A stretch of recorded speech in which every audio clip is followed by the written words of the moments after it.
Dans les émissions précédentes, nous avons traité principalement de la dynamique interne de la planète, ce qu'on appelle la géodynamique interne. Nous nous sommes attachés à comprendre la nature de l'intérieur de la Terre, les grands mouvements qui affectent la sténosphère et la lithosphère, ainsi que les matériaux qui composent la planète, principalement la croûte terrestre. Aujourd'hui, c'est le début d'un bloc de 3 émissions qui vont traiter principalement de la partie superficielle de la planète, ce qu'on appelle la géodynamique externe. Nous allons voir successivement les continents, les océans et finalement les interactions entre la partie superficielle de la planète et l'atmosphère. Nous avons vu dans les émissions précédentes que la Terre est formée d'un certain nombre de couches sphériques qui se superposent. Noyau, manteau inférieur, manteau supérieur, asténosphère et lithosphère. Aujourd'hui, nous abordons l'étude des couches superficielles dont nous n'avons pas encore discuté. D'abord, hydrosphère et biosphère. Une des spécificités de la planète, c'est l'abondance à sa surface de cette molécule simple, H2O, l'eau, sous sa forme liquide. La seule autre planète à avoir de l'eau à sa surface, c'est Mars, mais l'eau y est sous sa forme solide. La biosphère est l'espace occupé par la vie, une autre caractéristique qu'on croit unique à la Terre. En gros, elle occupe le même espace que l'hydrosphère. Puis l'atmosphère, qui est une autre spécificité de la Terre à cause de sa composition d'oxygène et d'azote. Dans les 3 prochaines émissions, nous allons nous concentrer sur les interactions entre les 4 sphères, partie superficielle de la lithosphère, l'hydrosphère, la biosphère et l'atmosphère. On appelle souvent la Terre la planète bleue. Ce n'est pas pour rien. Les océans couvrent 71% de la surface de la planète. Aujourd'hui, avec les satellites, on a réussi à avoir une image relativement fiable des reliefs de la surface terrestre. Cette carte qui a été construite à partir des mesures satellitaires présente le relief de la planète. En rouge, les reliefs les plus hauts, en jaune, les zones intermédiaires et en vert, les parties basses des continents. Quant aux océans, elles vont du moins profond en bleu pâle au plus profond en bleu foncé. Cette coupe montre les points extrêmes du relief de la superficie de la lithosphère, ainsi que la proportion en surface entre continents et océans, 29% contre 71%. Le point le plus haut est le mont Everest dans l'Himalaya, près de 9000 mètres. Le point le plus profond dans l'océan, c'est la fosse des Mariannes, un peu plus de 11 000 mètres. On a donc un dénivelé total de 20 000 mètres, 20 kilomètres. Pour les besoins du découpage des émissions télévisées, nous allons d'abord commencer par l'étude des continents et dans la prochaine émission, nous verrons les océans. Et dans la 3e émission, nous allons regarder les grands cycles biogéochimiques qui régissent les échanges, les interactions entre continents, océans et atmosphère. Aujourd'hui, dans cette émission, nous allons traiter du modelage des surfaces continentales par l'eau, le vent et la glace, ainsi que l'évolution de ces surfaces. Nous l'avons dit, une des spécificités de la planète Terre, c'est l'eau. Nous avons tous appris à la petite école le cycle de l'eau. Je ne vous apprends rien en vous disant que l'eau qui est évaporée de la surface des océans et des continents condense dans l'atmosphère et retombe éventuellement à la surface terrestre. Une partie des eaux est stockée sur les sommets les plus hauts et aux hautes latitudes sous forme de glace. Nous verrons que ce volume d'eau stocké sous forme de glace a varié à travers les temps géologiques avec des implications bien concrètes. Une autre partie ruisselle à la surface alors qu'une autre s'infiltre dans les sols et la roche. Outre l'eau liquide, le paysage des continents est aussi modelé par deux autres agents, l'eau solide, la glace et le vent. Commençons notre étude par les eaux de ruissellement qui s'écoulent à la surface des continents.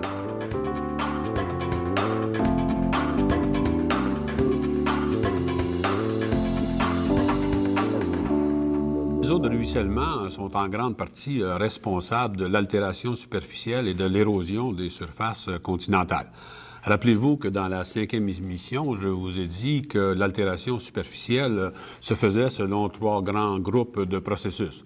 D'abord, l'altération physique, mécanique, qui brise la roche, l'altération chimique qui se fait par l'intermédiaire des eaux de pluie et l'altération biologique qui se fait par l'intermédiaire de certains organismes qui ont la possibilité d'aller extraire des minéraux, certains éléments dont ils ont besoin. Le modelé résultant de l'altération superficielle et de l'érosion est fonction de la nature des matériaux qui sont attaqués, c'est-à-dire les formations rocheuses. Voyons quelques exemples.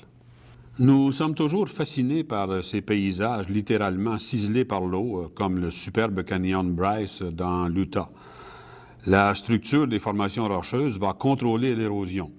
Ainsi, l'érosion de couches sédimentaires non déformées, comme ici sur l'île d'Anticosti ou dans le parc du Monument national du Colorado, produit un paysage bien stratifié, très différent de ce paysage de montagne dans les Pyrénées où les roches sont plissées, faillées, fortement déformées, ou encore dans les Rocheuses canadiennes.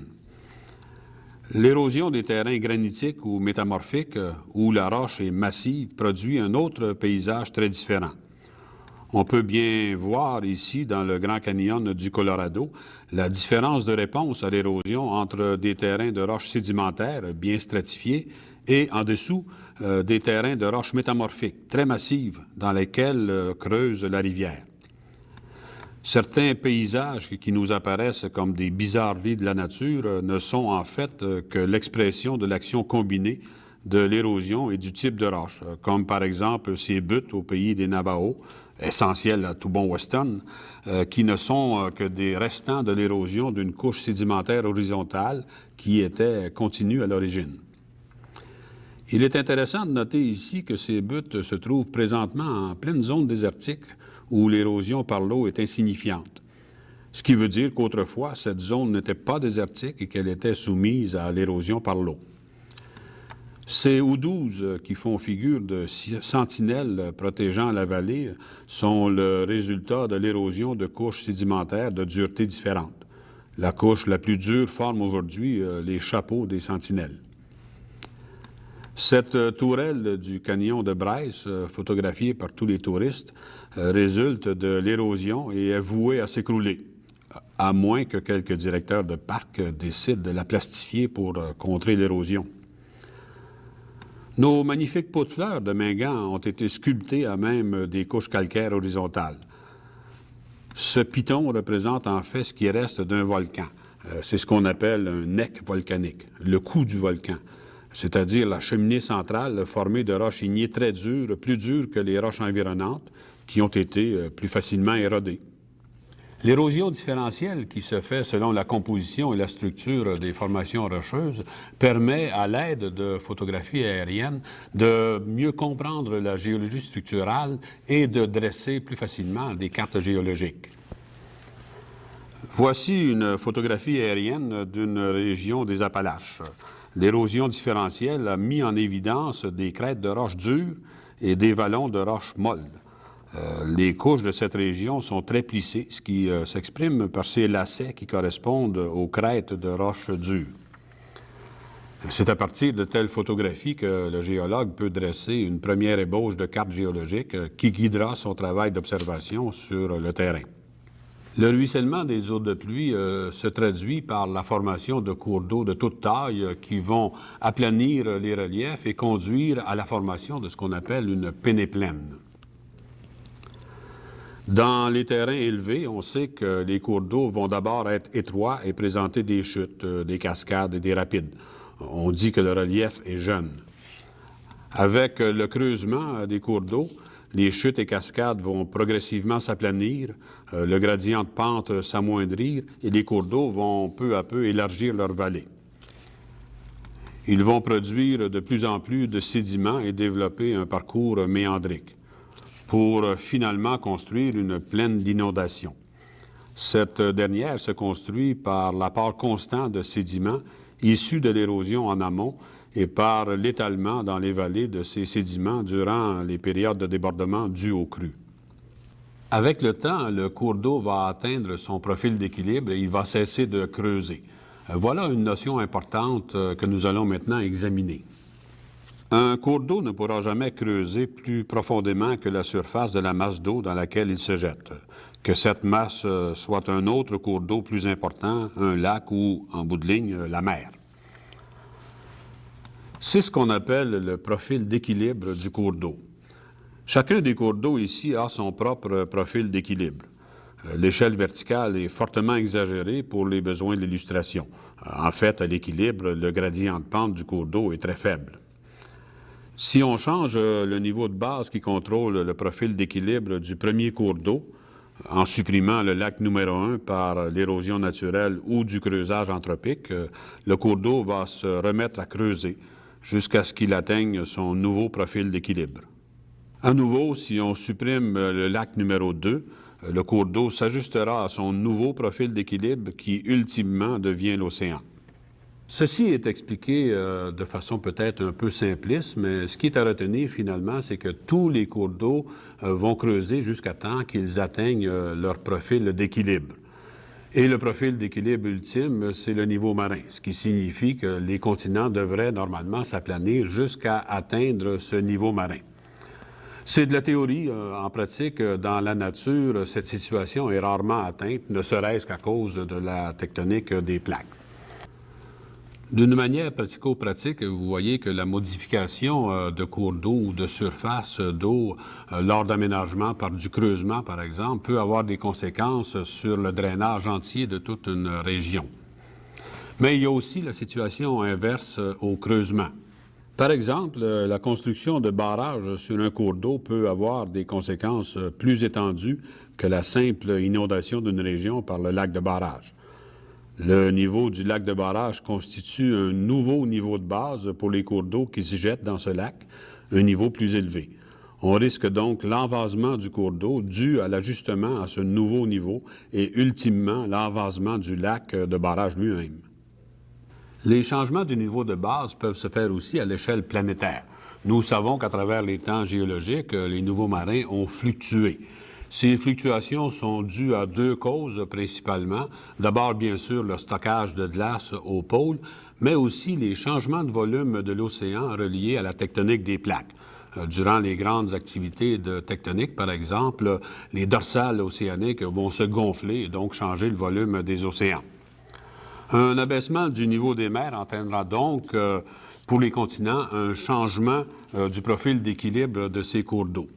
Voyons à nouveau une série de petits schémas. Prenons cet exemple-ci où un continent, il serait plus juste de dire une portion de continent, a atteint sa maturité, c'est-à-dire qu'il a été érodé jusqu'à son niveau de base, disons le niveau marin. On appelle ce genre de terrain une pénéplaine. Supposons que le niveau de base soit abaissé, disons une chute du niveau marin durant une période glaciaire. Le cycle est remis à zéro. L'érosion reprend ses droits et les reliefs seront rajeunis. Peu à peu, les reliefs seront à nouveau aplanis et la région rejoindra son nouveau niveau de base. Une tranche de la croûte continentale aura été enlevée, ce qui aura donc aminci cette dernière. Nous reviendrons dans quelques minutes sur ce dernier aspect de l'amincissement de la croûte continentale. Voilà comment les eaux de ruissellement, c'est-à-dire les eaux sous leur forme liquide, modèlent la surface des continents. Au début de l'émission, on a dit qu'il y avait aussi d'autres agents qui pouvaient modeler la surface des continents, entre autres l'eau solide, la glace. C'est peut-être là un des aspects qui est moins connu et que nous allons maintenant explorer.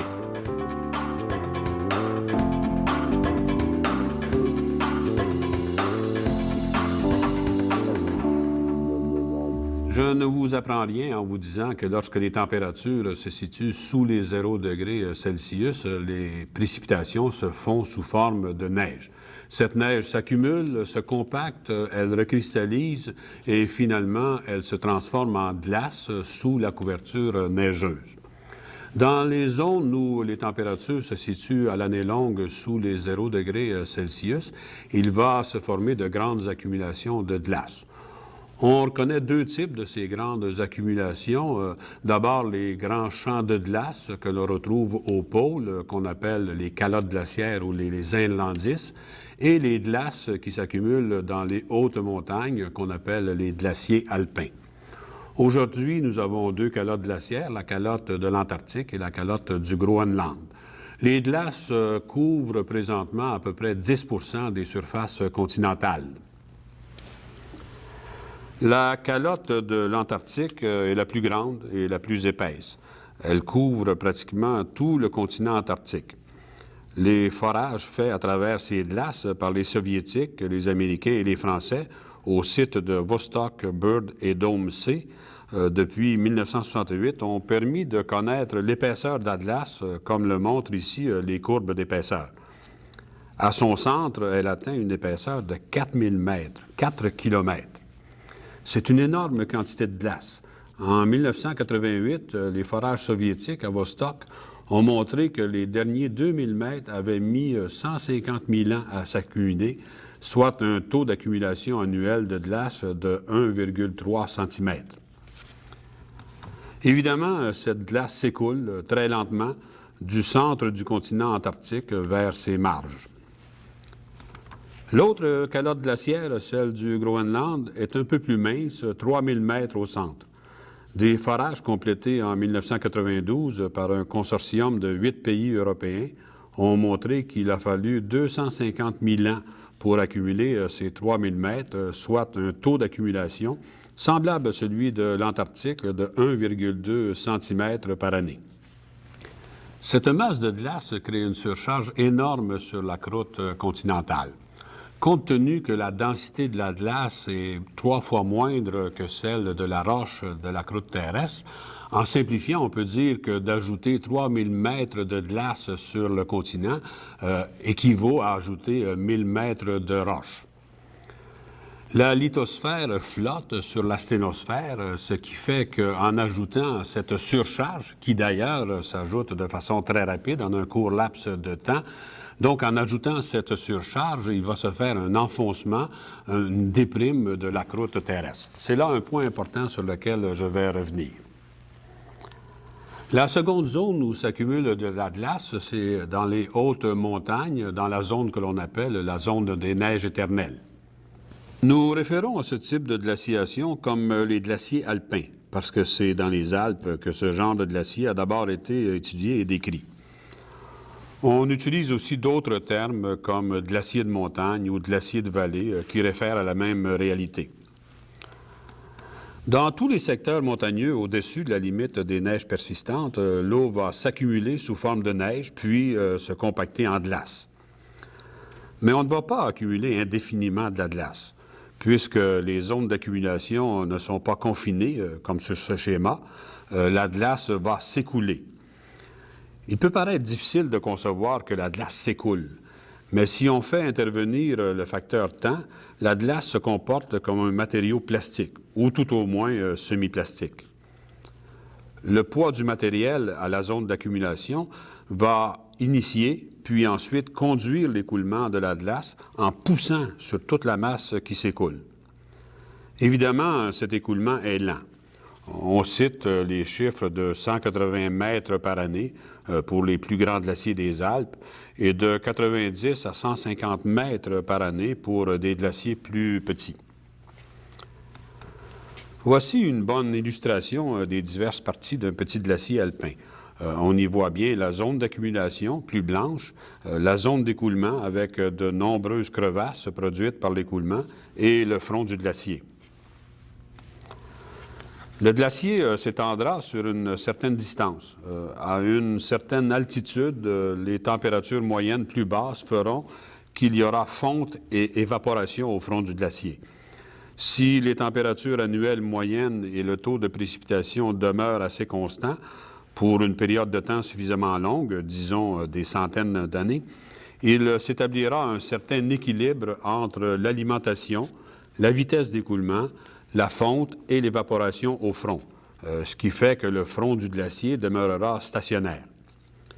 Sur le glacier et au front du glacier, la fonte de la glace produit des eaux de circulation qui vont distribuer et remobiliser les sédiments et former à l'avant du glacier une plaine d'épandage, comme celle que nous voyons ici dans une vallée des Rocheuses canadiennes. L'écoulement lent et continu de toute cette glace va produire de l'érosion. L'épaisseur d'un glacier se mesure généralement en plusieurs dizaines de mètres et parfois même en quelques centaines de mètres. C'est une masse imposante qui va agir sur la roche de fond comme un bulldozer. Prenons comme exemple une région montagneuse qui a été sculptée par les eaux de ruissellement. Les vallées creusées par les cours d'eau ont généralement un profil qu'on dit en V, comme le montre cette photographie du canyon de Yellowstone. Supposons qu'à la faveur d'un refroidissement climatique, il se développe dans cette région un système de glaciers alpins. La glace va s'écouler dans le sens des flèches et va accentuer le creusement des vallées. Ce creusement n'est pas instantané, mais se fait progressivement à mesure de l'écoulement sur de longues périodes de temps. Progressivement, donc, vont se creuser des vallées qui pourront atteindre des centaines de mètres de profondeur. Ces vallées auront un profil bien caractéristique en U. On parle souvent aussi de vallées en auge. On a ici un bel exemple de vallée en auge dans les Rocheuses canadiennes. Le paysage aura des formes caractéristiques avec des pics, des arêtes et de grandes cuvettes qu'on appelle des cirques glaciaires. En voici quelques illustrations qui caractérisent bien le paysage glaciaire alpin. Le cirque glaciaire correspond à la zone d'accumulation d'un glacier. C'est toute la masse de la glace qui, au point de départ de l'écoulement, a creusé cette cuvette. On y voit aussi de grandes aiguilles avec des arêtes et des vallées suspendues, elles aussi en auge, s'ouvrant dans les parois verticales d'une vallée en U et donnant naissance à des chutes d'eau comme ici au centre de la photo. Comme les glaciers grattent, creusent, ils vont donc produire des sédiments. On va appeler du nom très général de moraines tous ces sédiments qui ont été produits par le rabotage des glaciers sur la roche de fond. On parle de moraines frontales pour ces dépôts qui se situent au front du glacier. On parle de moraines de fond pour les dépôts qui sont sous la glace.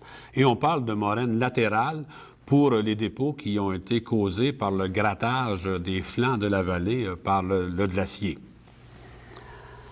Avec un réchauffement du climat, l'équilibre qui existait entre l'accumulation, l'écoulement et la fonte au front du glacier sera rompu. Il s'ensuit le retrait du front du glacier. Les dépôts issus du bulldozage au front et sous le glacier vont être laissés sur place. Ce sont les moraines frontales et de fond. Les dépôts des bords latéraux du glacier vont laisser des moraines latérales qu'on voit bien ici sur cette photo. La fonte du glacier amène passablement d'eau de ruissellement qui vont construire la plaine d'épandage. On aura un cortège de dépôts qu'on dit fluvio-glaciaires. On obtiendra par exemple de grands lacets de sable et de gravier. Ce sont des esquerres. Ces sables et graviers se trouvaient sur le lit du cours d'eau qui s'écoulait dans des tunnels à l'intérieur du glacier. Les queimes sont des petites buttes de sédiments qui proviennent d'accumulation dans ou à l'intérieur du glacier et qui, avec la fonte, sont laissés sur place. Les drumlins sont des buttes étirées, possiblement formées par l'étalement de Kame par le glacier. Les kettles sont des lacs qui sont formés par l'effondrement du terrain à la suite de la fonte de masses de glace qui étaient coincées dans le sédiment. Tous ces dépôts forment un paysage caractéristique, diagnostique d'une région qui a subi la glaciation. Pour illustrer l'action de la glace sur un continent, nous allons voir quelles ont été, pour notre coin de pays, les conséquences de la dernière grande glaciation. Présentement, il n'y a pas de glace persistante sur le continent nord-américain. La seule calotte glaciaire à l'hémisphère nord se situe au Groenland. Au total, on évalue qu'actuellement, les 2 calottes glaciaires du Groenland et de l'Antarctique couvrent environ 10 % de la superficie des masses continentales. Mais il n'en était pas ainsi durant les 2 derniers millions d'années, durant lesquelles la Terre a connu une longue période où se sont développées de grandes calottes glaciaires polaires qu'on appelle le grand âge glaciaire. On a évalué que la glace couvrait pas moins que 30 % de la superficie des continents. En fait, ce grand âge glaciaire n'a pas tout le temps été froid. Il y a eu des périodes très froides où la calotte nordique a pris de l'ampleur. Ce sont des périodes d'englaciation. Et il y a eu des périodes plus chaudes où le front du glacier a retraité. Ce sont les périodes interglaciaires. Aujourd'hui, nous sommes toujours dans le grand âge glaciaire, mais dans un stade interglaciaire. Durant ce grand âge, qu'on appelle aussi la grande glaciation pléistocène, une grande partie de l'Amérique du Nord a été périodiquement recouverte par une immense calotte glaciaire qui, à certaines époques, s'est étendue jusqu'au sud des grands lacs actuels. Les géologues nord-américains ont donné des noms à chacun des stades d'englaciation et d'interglaciaire sur notre continent. Les Européens ont aussi leur nomenclature qui diffère de la nôtre pour le continent eurasien. Cependant, il faut voir qu'au-delà des noms, on parle des mêmes événements géologiques qui ont agi à l'échelle planétaire. Cette grande période de froid a débuté il y a quelques 2 millions d'années, à la fin de l'époque Pliocène, et a couvert toute l'époque Pléistocène. Aujourd'hui, certains disent que nous sommes en période post-glaciaire, d'autres disent en période interglaciaire. Nous allons nous concentrer sur la dernière période d'englaciation, la toute récente période wisconsinienne, qui s'est étendue de moins 75 000 ans à moins 10 000 ans. Comme je l'ai mentionné, la glace a recouvert une grande partie de l'Amérique du Nord durant le grand âge glaciaire. Le trait rouge indique son maximum d'extension. Au Wisconsinien, donc, la grande calotte glaciaire se divisait en 3 grands inlandices.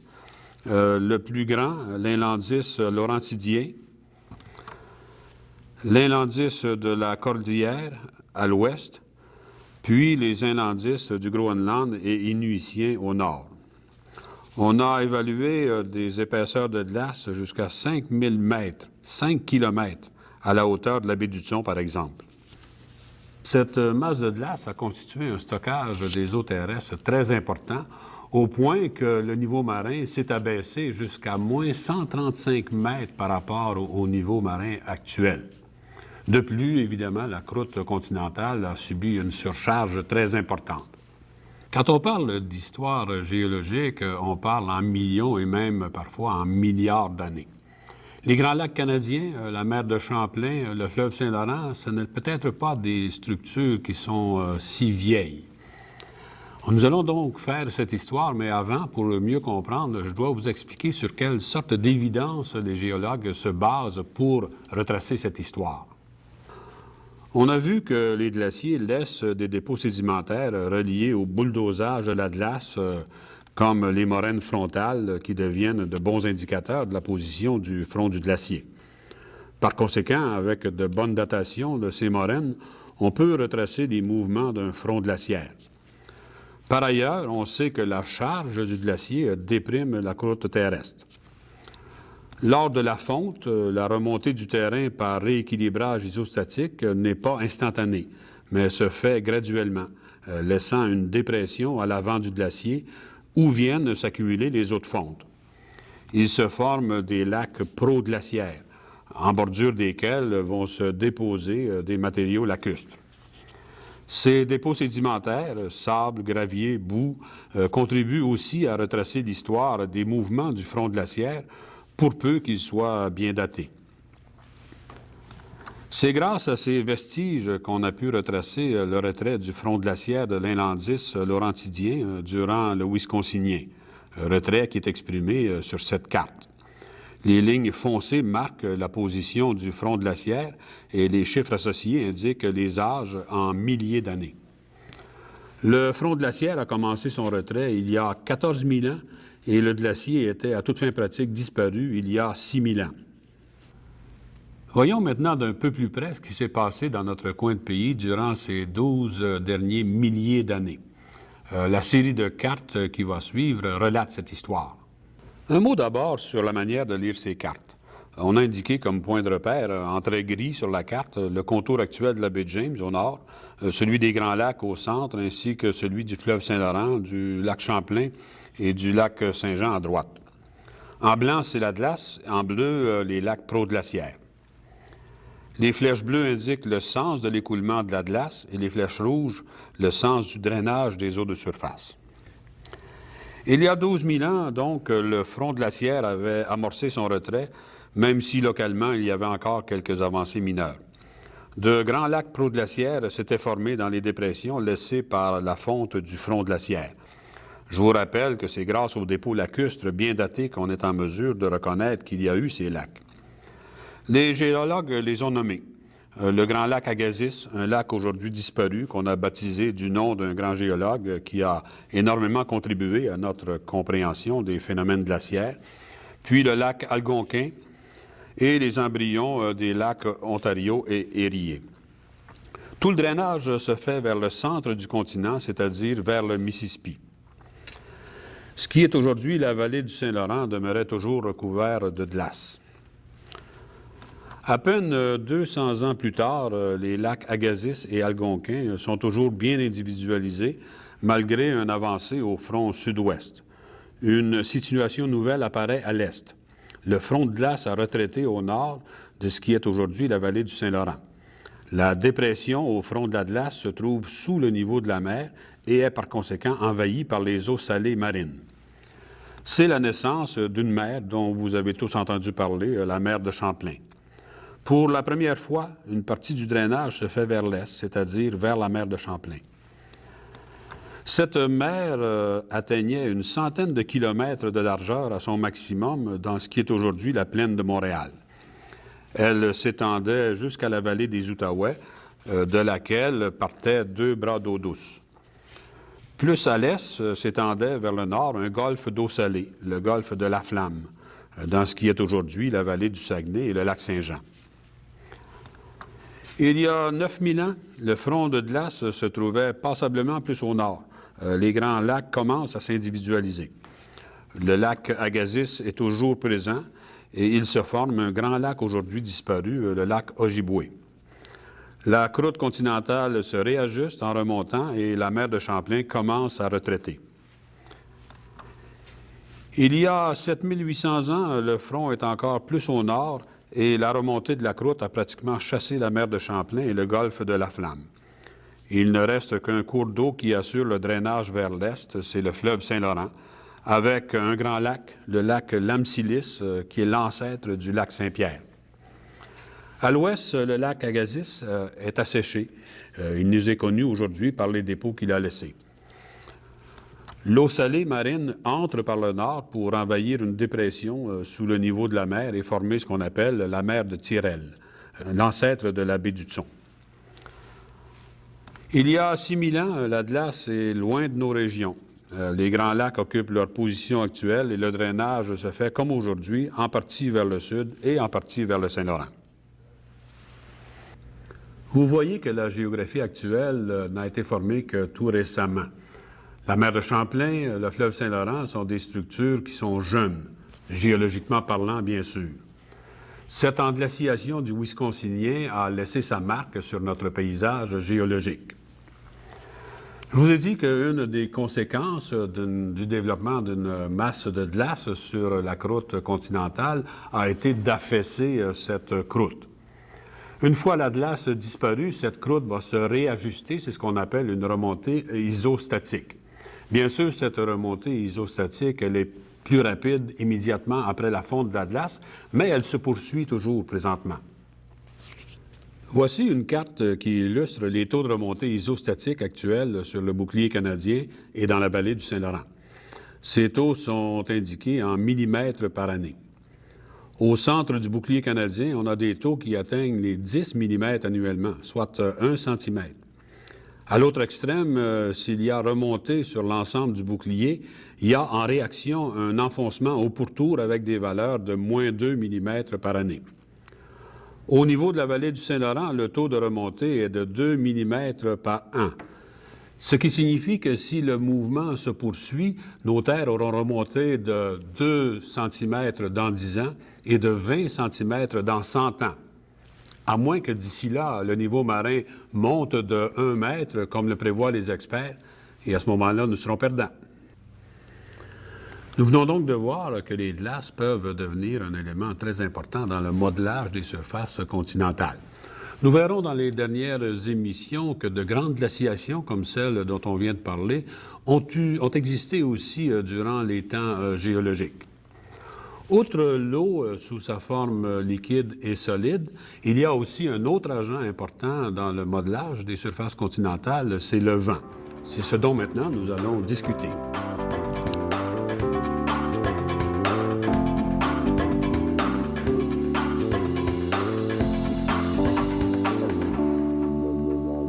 Il est bien évident que le vent est un médium d'érosion et de transport moins efficace que l'eau. Les déserts sont les lieux continentaux privilégiés où domine l'action du vent. Les déserts se définissent comme une zone de très faible précipitation, en fait moins de 20 cm par année. Aujourd'hui, ils couvrent environ 30 % des surfaces continentales. Les déserts ne sont pas distribués au hasard à la surface de la planète. Ils se concentrent autour des latitudes 30 degrés nord et 30 degrés sud. Les deux pôles se situent aussi en zone désertique avec des précipitations bien inférieures à 20 cm par année. On peut se demander pourquoi cette répartition et comment se forment les déserts à la surface de la planète. Pour répondre à cette question, il nous faut maintenant examiner la circulation atmosphérique. Nous savons que les températures les plus chaudes se situent à l'équateur et que l'air chaud a tendance à monter. Il se crée donc à l'équateur un flux d'air ascendant qui crée une zone de basse pression, le creux équatorial. Puis, de part et d'autre, des cellules de convection, les cellules atmosphériques tropicales. Cet air ascendant, il est très humide, c'est-à-dire chargé d'eau. Lorsqu'elle arrive dans la haute atmosphère froide, l'eau condense et forme les nuages et pluies de la zone équatoriale. L'air se débarrasse donc de son humidité, il s'assèche. Cet air sec redescend au niveau des latitudes de 30 degrés pour former une zone de haute pression qui engendre d'autres cellules atmosphériques, les cellules tempérées, qui vont à leur tour créer, autour des latitudes de 60 degrés, des courants ascendants. Plus vers les pôles, les cellules polaires vont ramener dans les cercles polaires de l'air sec. Il en résulte que les régions qui se situent à hauteur des latitudes 30 et 90 degrés, dans les deux hémisphères, seront balayées par de l'air sec. C'est pourquoi on retrouve les grandes zones désertiques, non pas à l'équateur comme on pourrait le penser, parce qu'il fait chaud, parce qu'il fait le plus chaud, mais autour des latitudes de 30 degrés. Comme le plus grand désert, le Sahara, et des déserts moins impressionnants, mais tout aussi secs, comme celui de l'Arizona, ou dans l'hémisphère sud, le grand désert de sable de l'Australie. Il peut sembler paradoxal de qualifier les cercles polaires de déserts, mais effectivement, même s'il y fait froid, ce sont des déserts. L'image qu'on se fait normalement du désert, ce sont ces grandes dunes de sable. Bien sûr, elles existent, mais il y a d'autres éléments qui constituent le paysage désertique.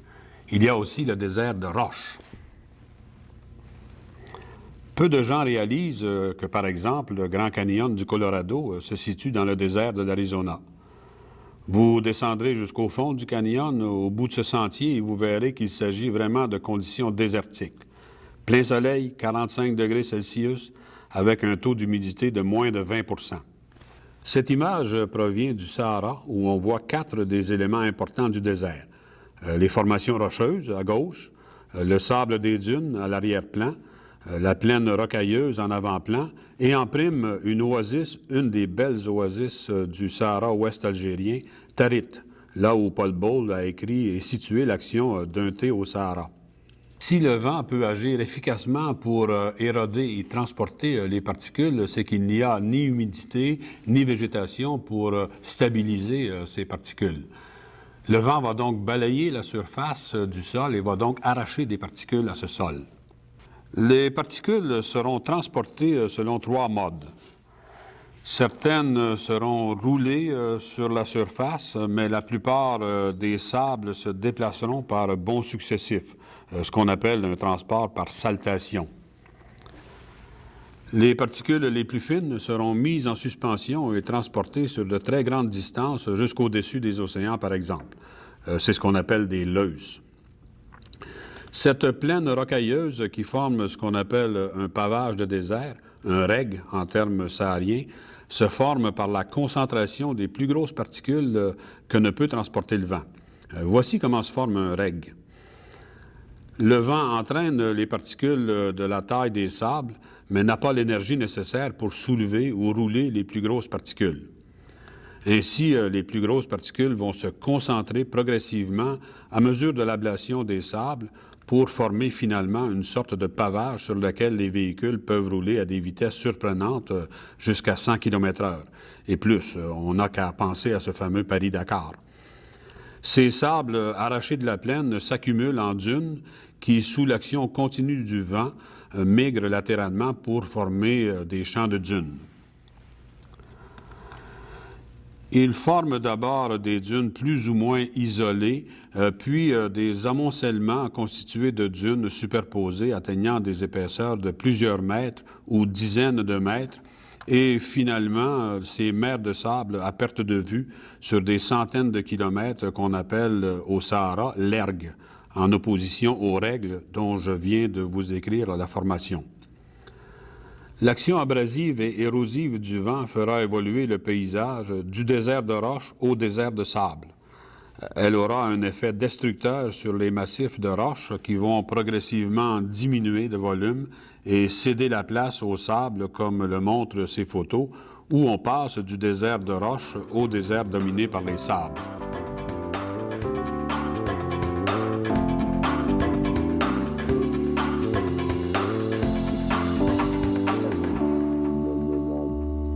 Voilà une question intrigante. Combien de temps faut-il pour aplanir une montagne ou une chaîne de montagnes? Nous avons vu que les processus de l'érosion vont aplanir les continents jusqu'à ce qu'ils atteignent théoriquement le niveau marin. Dans combien de temps une chaîne comme l'Himalaya ou les Alpes sera-t-elle transformée en pénéplaine? Partons d'une situation que nous connaissons bien, une masse continentale avec ses profondes racines dans la croûte continentale. Un premier effet de l'érosion des continents sera d'amincir progressivement la croûte continentale. L'ablation d'une tranche de matériaux à la surface d'un continent va évidemment amener l'addition de matériel sédimentaire sur la croûte océanique adjacente. Mais il y a aussi un autre effet. À cause du principe d'isostasie, il va y avoir un réajustement qui va faire monter l'ensemble de la croûte continentale. De cette manière, la croûte va progressivement s'amincir. En contrepartie, la surcharge des sédiments en milieu océanique va créer un enfoncement, ce qu'on appelle de la subsidence. Ainsi, on va tendre vers la pénéplaine et vers une épaisseur de croûte continentale qui soit compatible avec l'épaisseur de la croûte océanique, eu égard aux densités respectives des deux croûtes. On peut se demander à quel rythme se fait cet aplanissement des chaînes de montagnes. La courbe suivante nous apporte une certaine réponse. À partir de l'étude comparative dans diverses chaînes de montagnes anciennes, des volumes de sédiments dans les bassins océaniques et des volumes restants des chaînes de montagnes, on en arrive à cette approximation. On présente ici, sur l'axe vertical, la hauteur de la chaîne en milliers de mètres et sur l'axe horizontal, le temps en millions d'années. On considère que l'érection de la chaîne ne dure par la tectonique des plaques que quelques millions d'années à peine. Comme on vient de le montrer, il y a deux paramètres antagonistes à considérer, l'érosion qui abaisse la chaîne et le réajustement isostatique qui la soulève. Dans les dernières phases de l'érection de la chaîne, on peut dire que le taux d'érosion est égal au taux de soulèvement. Et ici, on indique qu'une fois que la chaîne a atteint une élévation de 5000 mètres, on arrive à cet équilibre. L'érosion sera plus efficace sur des reliefs jeunes, accentués, que sur des reliefs plus vieux, aplanis. Il s'ensuit que le taux d'abaissement sera plus élevé au départ et qu'il décroîtra progressivement avec le temps. On considère qu'il faut une quinzaine de millions d'années pour que la chaîne soit abaissée de la moitié de sa hauteur initiale et qu'il faut encore un autre 15 millions d'années pour abaisser de moitié la moitié restante, soit d'en arriver à une élévation qui soit le quart de la hauteur initiale, 1250 mètres. Avec ce genre de progression, on estime à près d'une centaine de millions d'années le temps nécessaire pour atteindre le stade de pénéplaine. Mais attention, nous n'allons pas calculer l'âge d'une chaîne de montagne à partir de son élévation actuelle. La modélisation est beaucoup plus complexe. Dans la nature, il n'est pas évident que la chaîne va se rendre à son stade de pénéplaine. On connaît les mouvements des plaques qui, à tout stade de l'érosion, peuvent rajeunir les reliefs par des soulèvements locaux. Il n'en demeure pas moins que ce genre de généralisation offre des ordres de grandeur des phénomènes et qu'on peut offrir une amorce de réponse à l'inquiétude de Bob Dylan sur la durée de vie d'une montagne.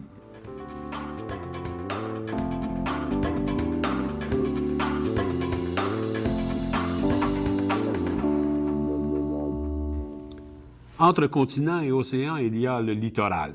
Ce littoral, c'est cette zone tampon où agissent deux grands ensembles de processus, les processus continentaux et les processus marins.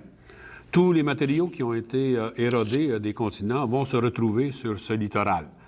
Ils sont cependant en transit puisqu'ils vont ensuite être transportés vers la grande fosse qu'est l'océan. Il est bien certain qu'une partie du matériel sédimentaire qu'on retrouve au littoral provient de l'érosion des côtes.